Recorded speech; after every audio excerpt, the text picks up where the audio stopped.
Okay, so we're finally in October, and I'm not ashamed to admit that I'm Team Pumpkin Spice Latte.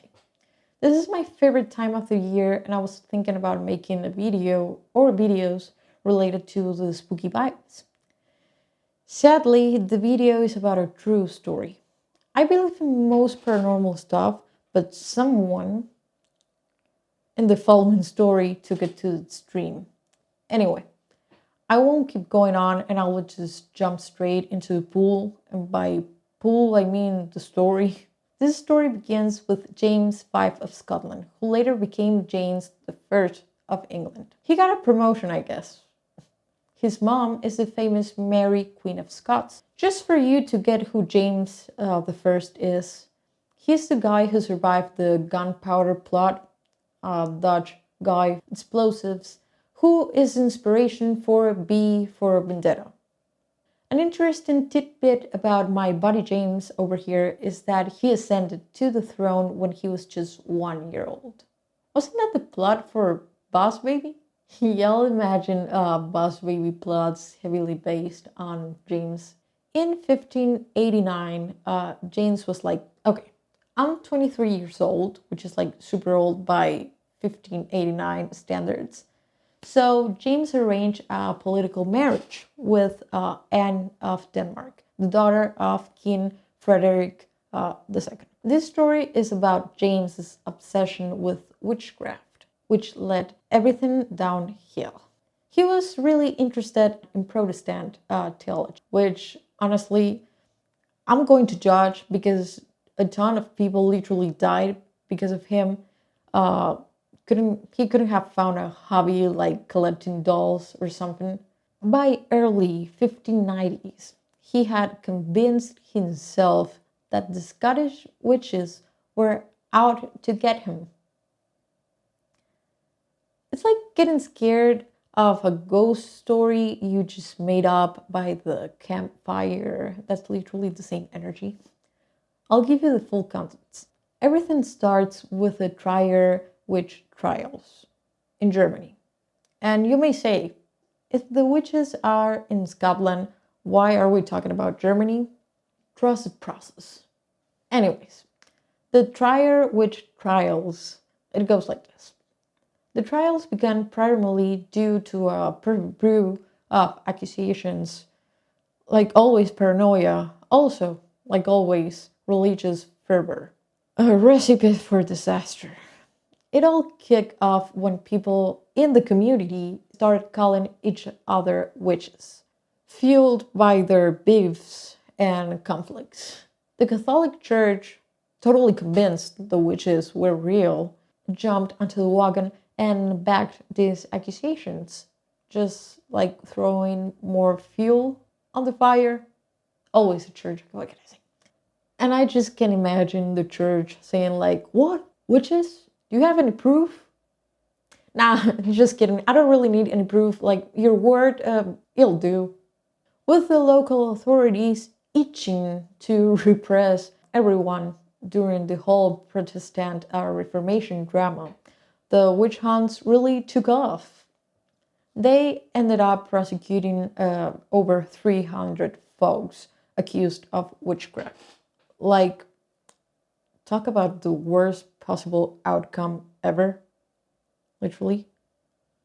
So, in the winter of 1589, Princess Anne left Copenhagen to marry witch-obsessed James.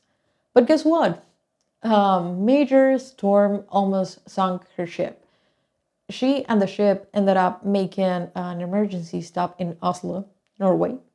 James joined her there, and they ended up getting married in Norway instead of Scotland. Oh my god, they got married in Norway instead of Scotland. At this point, witch trials are making a hit once again, with the Trier trials going on in Germany. The Danish finance minister got a lot of heat for not properly equipping the ship.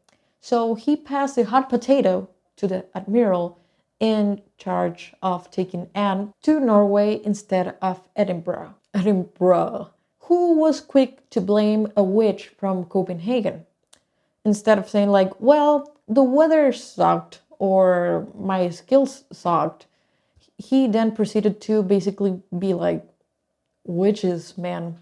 Anna Coldins, who happened to be the wife of a guy the admiral had beef with, confessed to being a witch, but only after being subject to extreme interrogation methods. And what a story she told! Apparently, she claimed that the witch responsible for the storm, Karen Bevers, I don't know how to pronounce her last name, I'm so sorry, I'm gonna put it over here, and a group of women who had gathered at Karen's house to send little devils in wheelbarrows across the sea, who then climbed up the keels of the ship carrying Anne and steered up the storm. People took her story as if it was the truth. They believed her. Sadly, in September of 1590, she was burned at the stake. 11 other women, including the wife of the town's mayor, also faced execution because people started naming names and everything once again went downhill. This is just for context. Our main story goes in the spring of 1590. After a few months of hanging out by the Danish court, James and Anne made their way back to Scotland. But once again, another storm hits during their trip from Denmark. And James over there didn't think, meh, maybe I just gotta choose better days to travel, or maybe should I change my staff? Or maybe should I add or hire more staff? Do you imagine he had like 3 sailors for a big ass boat and he was like, why the witches keep doing this to me? Witches. I just love that he didn't think, is God mad to me that I did something? Did I do something to God? No, he was like, they're after me somehow. No. James was 100% convinced the witches were after him. Delulu. What else can I say? In November 1590, a young Serbian girl named Gillis Duncan was accused of witchcraft by her boss. Gillis had recently developed some miraculous healing skills and was mysteriously sneaking out of the house at night. When David, her boss, confronted her, she just couldn't give an explanation. At first, she denied everything, but after enduring interrogation, yeah, you can imagine, she confessed to being a witch. She also had the devil's mark on her neck, apparently, but that was probably a mole, or I don't know, a birthmark, and they were like, that's a devil's mark. That is the devil. Now, under pressure, she named her accomplices. John, the local schoolmaster, rumored to be a wizard and coven leader. Yeah. Agnes Sampson, a well-respected midwife and healer in the community. Agnes Thompson from Edinburgh. That's literally what I just could find. I'm sorry. Barbara Napier, the widow of an earl, who was accused of cursing her husband to death. Francis Stuart, the first Earl of Bothwell and cousin to the king. Guess who survived? Ophelia MacLean, the daughter of Lord Cliftonhall, plotting to go off her godfather. Plus a whole bunch of other folks, including some wives and local people. The North Berwick witch trials revealed an alleged conspiracy against the king, involving a coven of around 200 witches who were said to meet up at night at St. Andrew's Kirk. Rumor had it these witches were holding meetings under the watchful eye of the devil himself, plotting against James, who apparently considered the devil his biggest enemy. I mean, kinda same. These witches kick off their grand scheme using weather magic to mess with James' return. So, like, why would they go after James, of all people? Did James do something to a witch and got scared for life or something? Like, because at first James thought it was all a bit too wild to be true, but that was about to change. For some reason, initially skeptical King James decided to attend the North Berwick witch trials himself, which was not a thing monarchs did. At first, Agnes denied all charges, but after torture, of course, she confessed. Everything changed when Agnes Sanson was brought before James at Holyrood Palace. Allegedly, she whispered something about James and Anne's wedding night. James wasn't so skeptical anymore, which I find hard to believe that he was skeptical in the first place. Homeboy totally seemed like the type to go around rambling about witches and occult, though honestly same. Eventually, this poor woman confessed to 53 charges, including treason and witchcraft. On January 16th, poor Agnes died at the scaffold. Now, there were some wild confessions under the pressure of interrogation. Torture. The confessions at North Berwick witch trials were downright wild. Some claimed they sailed to St. Andrews for secret meetings with the devil. Others confessed to dancing with the devil himself.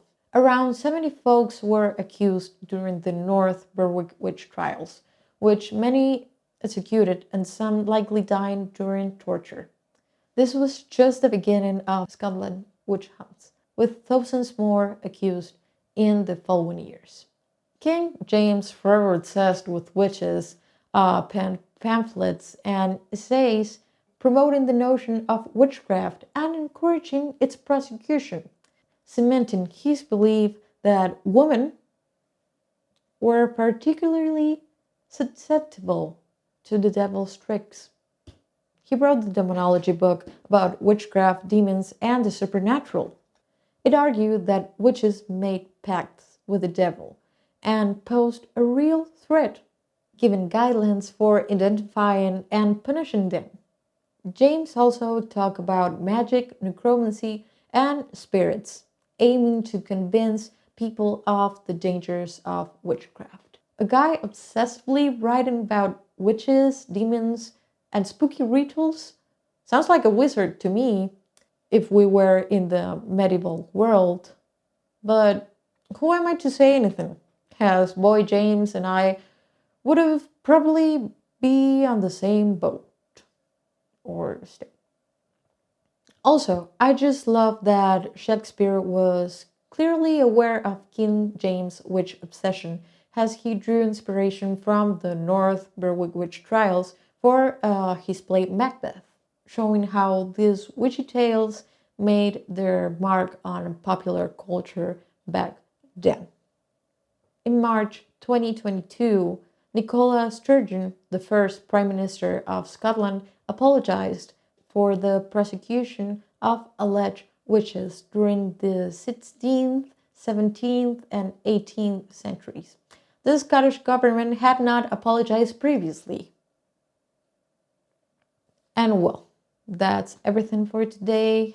It's such a shame to see how ignorance can lead us to hurt one another. And I hope all victims, I don't know if there's other thing after this life, but I hope whatever it is that's after, it was better than what they experienced. To wrap it up, I just want to highlight that this YouTube channel is not a safe space for James the First. Not all people named James. I fully declare myself a hater.